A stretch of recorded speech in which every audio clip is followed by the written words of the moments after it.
Rui Alberto Oliveira from the International Federation of the Red Cross joins me now live.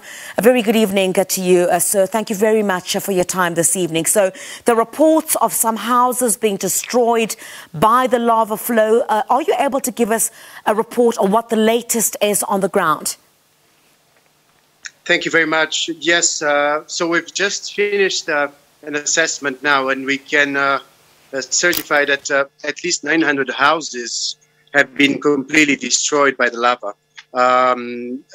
We also heard of 15 casualties that are confirmed at this moment. But the assessments are ongoing, and it's normal that this number will grow as we continue to assess the situation on the ground. Yeah. And what assistance is being given to those who've been left displaced in terms of, I guess hygiene, most importantly in this instance, because we're still in the middle of a pandemic, and also food and water? Yes, of course.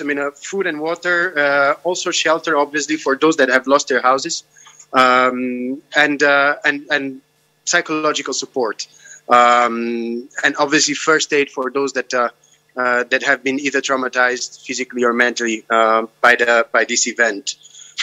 So we've already started with the volunteers from the Red Cross on the ground to attend the population, and this will be a continuum for the coming days. How many officials do you have on the ground thus far, Rui? So the National Red Cross Society in North Kivu has 14,000 volunteers. So, and these are volunteers from the communities. They are close to the people. They know their needs, and they are always ready there to support. For this particular response, we're talking about 200 volunteers already on the ground, and we're ready to mobilize more if need be in support to the population. Is there any other assistance that you're looking for at this particular stage? Because the numbers could possibly increase of those who will be left displaced. Yeah, at the moment we are here to attend the people that have suffered the most. We are particularly concerned with the unattended children or children that have lost their parents or are somehow cannot trace their relatives. We have also obviously the elderly that don't have assistance, or people with special needs. Those are on the top of our concerns. But what we want now is to make sure that these people have a minimum condition to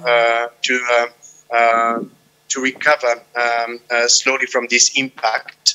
And eventually then we'll think about what's possible to do in terms of reconstruction moving forwards. Any word from the government in terms of what assistance they will also be giving? Because obviously, as I indicated, we're expecting those numbers to increase over the next couple of days. Now, there's still no indication. The movement happened during the night, and there are no accurate figures on the people that actually fled either to Rwanda or to the western sides of Earth, slowly to come back. That's when we can actually perceive the extent of or the number of the people that will be in need of assistance. We're working closely with the government officials, obviously, and hopefully we'll get those numbers or close to a reality in the coming day or so. Any indication in terms of the numbers of people that have fled to Rwanda? Apologies, there was a bit of a break in our connection, if you had indicated. So any indication of how many people have thus far fled to neighboring Rwanda? So the last estimation was 7,000 people that fled to Rwanda. Some of those have already returned back today. That puts them into further danger as they are moving to areas where another eruption is not completely ruled out, and they may be on the course of the next eruption. So we really need to be cautious and on heightened alert.